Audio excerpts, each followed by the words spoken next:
Bonjour! Troisième vidéo, donc de conclusion.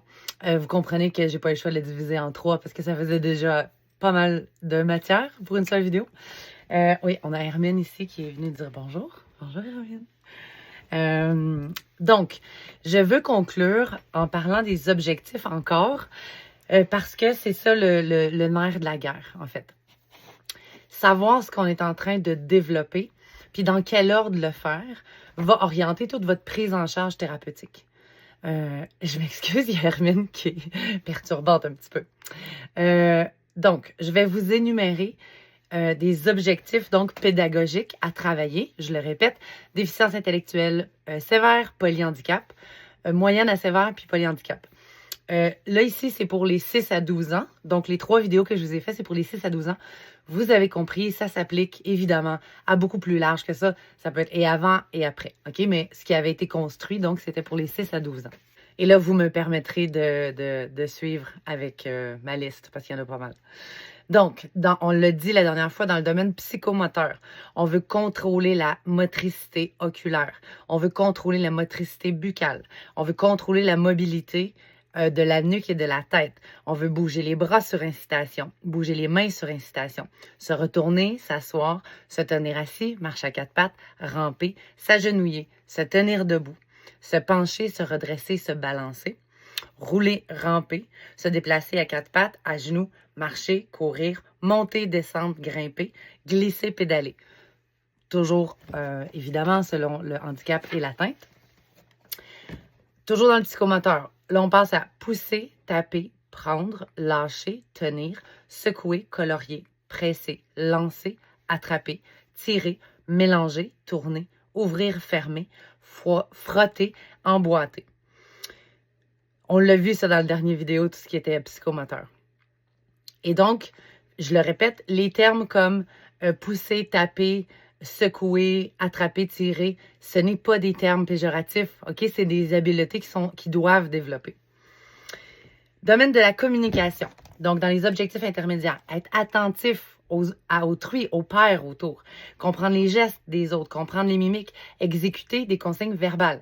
On commence par des consignes simples, on commence par sans parole, juste démontrer pour voir s'il va copier le geste. Ensuite, consigne simple, ensuite consigne complexe. Ensuite, utiliser les gestes pour exprimer sa pensée ou utiliser des objets pour communiquer, utiliser des images pour communiquer, éventuellement utiliser des mots si c'est disponible. On a ensuite contrôlé la phonation, prononcer les sons. On va ensuite montrer des objets, nommer, pointer, nommer les images, reconnaître les parties du corps, exécuter des gestes de posture, regarder un objet, suivre des yeux le déplacement de l'objet, reconnaître des objets physiques. On le sait, hein, l'apprentissage, c'est toujours l'objet physique, ensuite l'image, ensuite juste le mot, dans la gradation d'apprentissage. Reconnaître les êtres vivants, reconnaître les aliments, réagir aux sons, reconnaître les sons, identifier les sons, exécuter des sons, localiser l'origine des sons, reconnaître le toucher, par le toucher, reconnaître le goûter, reconnaître le goût des aliments, être capable de sentir, être capable de reconnaître des odeurs. Fait que, tu sais, si vous arrivez avec le jeu, la loto des odeurs, mais que vous n'êtes pas certain que c'est acquis, comment sentir, comment reconnaître, donc ça fonctionnera pas en fait. Donc ça, ce que je suis en train de vous nommer, c'est pour que vous soyez capable de vraiment bien venir micro-graduer. Ensuite, exprimer ses sentiments, sa volonté, réaliser une activité demandée dans un cadre structuré, réagir aux situations d'apprentissage, s'adapter aux changements, entrer en relation, là on tombe avec l'adulte, hein? Entrer en relation avec l'adulte, ensuite avec les pairs, collaborer avec l'adulte, être autonome face à l'adulte, collaborer avec les pairs encore, respecter les règles de fonctionnement social, hein? Tout ce qui est les conventions sociales, respecter les amis et le matériel. Mais suite à ça, ce que moi j'ai envie de mettre en relation avec ça, c'est la belle grosse grille ballon qui fait une centaine de pages presque. La grille ballon a été est utilisée et a été développée pour les enfants d'âge préscolaire pour voir en fait au jour J, au moment où on regarde les grilles, d'avoir une lecture juste de où est rendu l'enfant dans son développement. Puis ensuite, on va venir travailler ce qui n'est pas encore acquis par tranche d'âge. Donc, c'est séparé 0, 1 an, 1 an, 2 ans, 2 ans, 3 ans, 3, 4, 4, 5. En théorie, à la 5 ans et 11 mois, il est supposé d'avoir tout acquis ça pour pouvoir entrer à la maternelle. Je dis en théorie parce que on le sait, l'évolution des enfants, c'est pas linéaire. Tout le monde n'est pas au même rythme. Ça ne veut pas dire que parce qu'il y a des lacunes, qu'il va être automatiquement dans une classe spéciale. C'est absolument pas ça qu'on dit. Mais dans la grille ballon, de la façon dont elle est structurée, ça peut nous être utile pour les 6 à 11 ans en DI sévère, mais aussi les adultes en polyhandicap et en DI sévère. Donc, comment elle est organisée, en fait? Ça va venir voir la motricité globale, la motricité fine, la préécriture, le développement cognitif ou l'écriture, le langage, l'autonomie et le développement socio-affectif. Et donc, pour chaque tranche d'âge, vous avez des grilles d'observation comme ça. Donc, c'est assez facile, là, ça ne vous demande pas une tonne de prise de notes supplémentaires. Donc, vous venez cocher, vous écrivez toujours la date. Et en fait, tous les objectifs sont nommés. Donc, par tranche d'âge, qu'est-ce qui est nécessaire à développer? Je vous donne un exemple. Là, c'est la grille 4 ans. Donc, de 4 ans à 4 ans et 11 mois.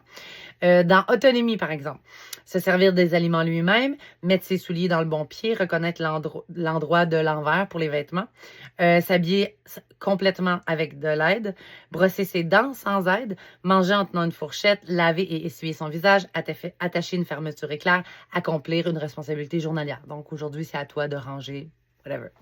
Mais mettons dans le socio-affectif, toujours la même tranche d'âge, poser des questions pour comprendre. Il y a beaucoup de pourquoi en théorie à cet âge-là. Dire merci, s'il vous plaît. Dire le nom de ses frères, de ses parents, de ses frères et sœurs. Attirer l'attention sur ses performances. Réagir convenablement à l'échec ou à la frustration. Commencer à distinguer les bons des mauvais comportements. Être capable d'identifier ses amis. Demander de l'aide aux besoins. Se concentrer assez longtemps pour terminer une tâche.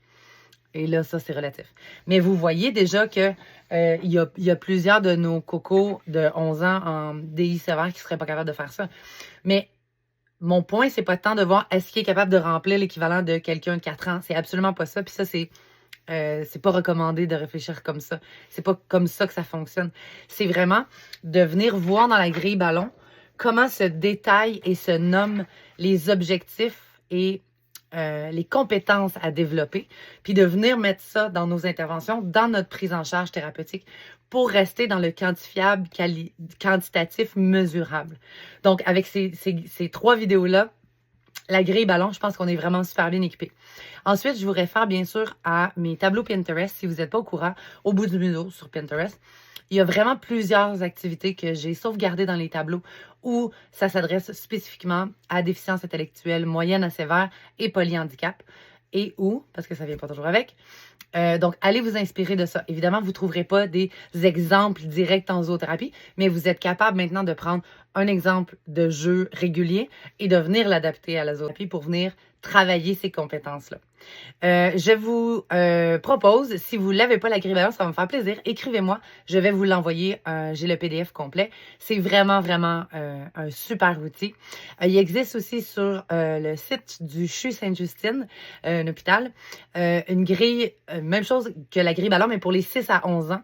Donc, dans une direction plus fidèle aux standards attendus par rapport à l'âge. Si jamais vous travaillez avec cette clientèle-là, qui accuse certains retards de développement, qui ne sont pas en DI ou en polyhandicap, sachez que sur le CHU Sainte-Justine, vous allez trouver la grille ballon équivalente pour les 6 à 12 ans. Donc voilà, j'espère que cela vous a aidé. N'hésitez pas à me partager vos idées, vos images. Ça me fait toujours plaisir de voir que mes conseils fonctionnent en zoothérapie. Bonne journée!